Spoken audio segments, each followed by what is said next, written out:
কৌস্তভ আমিও বাতৰি সম্প্ৰচাৰ কৰিছিলোঁ আমি স্বাস্থ্য বিভাগক তুলাধনা দিছিলোঁ এই বিষয়টোক লৈ অঞ্চলবাসীয়ে কৈছিল যে কলেৰা বা ডায়েৰিয়া সদৃশ ৰোগতে 11গৰাকীকৈ লোকৰ মৃত্যু হৈছে আৰু এটা সপ্তাহত 11গৰাকীকৈ লোকৰ মৃত্যু হোৱাৰ পাছতে এই ঘটনাই স্বাভাৱিকতে ৰাজ্য কপাই গৈছিল এতিয়া তদন্তত কথাখিনি বেলেগ ধৰণেৰে ওলাইছে সুলাইৰ কথা আমি বাৰম্বাৰ হে প্ৰসংগ উত্থাপন কৰি আহিছো বিশেষকৈ চাহবাগিচা অধ্যুষিত সেই অঞ্চলসমূহত কেনে ধৰণৰ মাৰাত্মক ৰূপত এতিয়া সুলাইৰ হে ঘাটিসমূহে একজনৰ প্ৰাণ কাঢ়িছে আজিৰ দিনটোত সেই বাতৰি আমি সম্প্ৰচাৰ কৰিবলৈ চেষ্টা কৰিম আবকাৰী বিভাগে কি কৰিছে সবিশেষ তথ্যখিনি আপুনি গ্ৰাউণ্ড জিৰোত গৈ কেনেকুৱা ধৰণৰ দেখিছে চাওক পাপৰি 2019 চনৰ যি গোলাঘাটৰ সুলাই ট্ৰেজেডি আছিল সেই ট্ৰেজেডিত প্ৰায় 168 জন লোক যোৰহাট আৰু গোলাঘাট জিলাত সুলাই সেৱন কৰি তেওঁলোকে মৃত্যুমুখত পৰিছিল দেশৰ ভিতৰতে অন্যতম এক ট্ৰেজেডি আছিল সেয়া তাৰ পিছতো কিন্তু ৰাজ্য চৰকাৰৰ আবকাৰী বিভাগে শিক্ষা নললে টঙনা চাহ বাগিচাৰ ভিতৰত যেতিয়া 11 জন ব্যক্তি এটা সপ্তাহৰ ভিতৰত মৃত্যু হ'ল প্ৰথম অৱস্থাত যেতিয়া কলেৰা ডায়েৰিয়া সদৃশ ৰোগত মৃত্যু হোৱা বুলি আমি এটা খবৰ পাইছিলোঁ বা ৰাইজে কৈছিল যে কলেৰা ডায়েৰিয়াৰ যিসমূহ সিম্পটম সেই সিম্পটমসমূহ আছিল পৰৱৰ্তী সময়ত যেতিয়া বাতৰি সম্প্ৰচাৰ হ'ল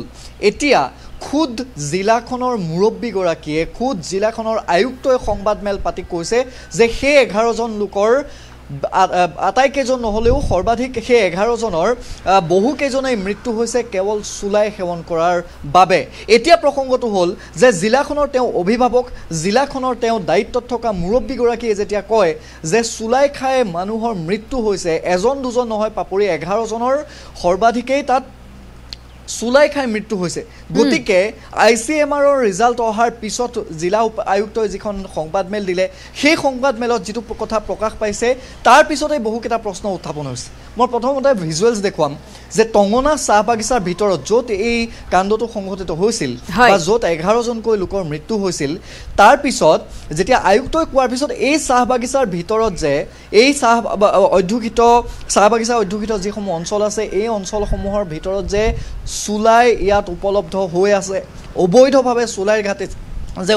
উপলব্ধ হৈ আছে সেই কথাটো ইতিমধ্যে নিশ্চিত হৈছে আৰু আবকাৰী বিভাগে জিলা আয়ুক্তগৰাকীয়ে কোৱাৰ পিছত কালিৰ দিনটোত আমি কেইখনমান ফটো দেখিছোঁ তিনিচুকীয়া জিলা উপায়ুক্তৰ আয়ুক্তৰ ফেচবুক পেজত যে তেওঁলোকে অভিযান আৰম্ভ কৰিছে অৰ্থাৎ যেতিয়া বৰষুণ গ'লে জাপিৰ যিটো এটা বাস্তৱ আজি আবকাৰীয়ে কৰি দেখুৱাইছে 11 জনকৈ মানুহৰ যেতিয়া মৃত্যু হ'ল তাৰ পিছত হঠাৎ আবকাৰী সাৰ পাইছে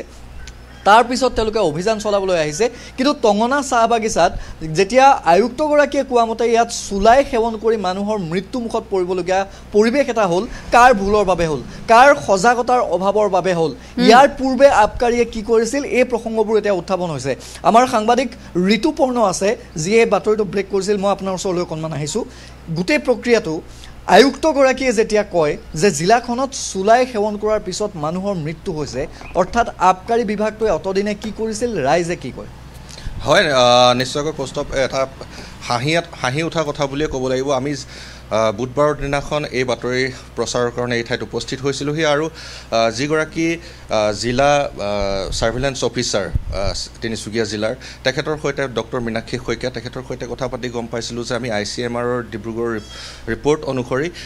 ইয়াত কিন্তু কোনো কলেৰাৰ বীজাণু পোৱা নাই বা এই ৰোগ ডায়েৰিয়া নহয় কিন্তু এতিয়া যি জিলা আয়ুক্তগৰাকীয়ে কালি সংবাদমেলযোগে যি কথা উত্থাপন কৰিছে যে প্ৰায়খিনি মানুহে কিন্তু সুলাই খাই মৃত্যুবৰণ কৰিছে আৰু আয়ুক্তগৰাকীয়ে এই সংবাদমেল দিয়াৰ পাছতেই আপুনি উল্লেখ কৰাৰ দৰে আবকাৰী বিভাগটো তৎপৰ হৈ উঠা পৰিলক্ষিত হৈছে তাৰ আগতে কুম্ভকৰ্ণ নিদ্ৰাত আছিল নেকি আবকাৰী বিভাগ এই প্ৰশ্ন উদয় হৈছে কেতিয়াবা দেখে নাই অভিযান চলোৱা কেতিয়াবা দেখে ইয়াত শূন্য বুলি ক'ব লাগিব আৰু কালি এই তেওঁলোকৰ এক তথ্য আমি লাভ কৰা অনুসৰি মাত্ৰ 60 লিটাৰ সুলাই জব্দ কৰিবলৈ সক্ষম হৈছে 11 জন মানুহৰ মৃত্যুৰ পিছত 60 লিটাৰ সুলাই তেওঁলোকে জব্দ কৰিবলৈ সক্ষম হৈছে আৰু টঙনা চাহ বাগিচাৰ এই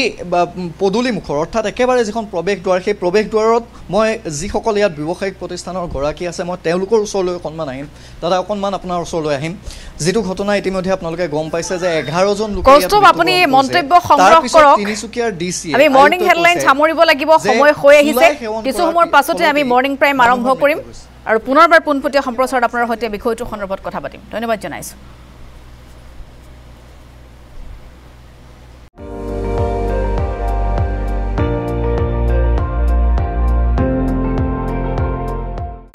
আপুনি চাই আছে ND24 সৰ্বশ্ৰেষ্ঠ নহয় সৰ্বোত্তমৰ দৌৰ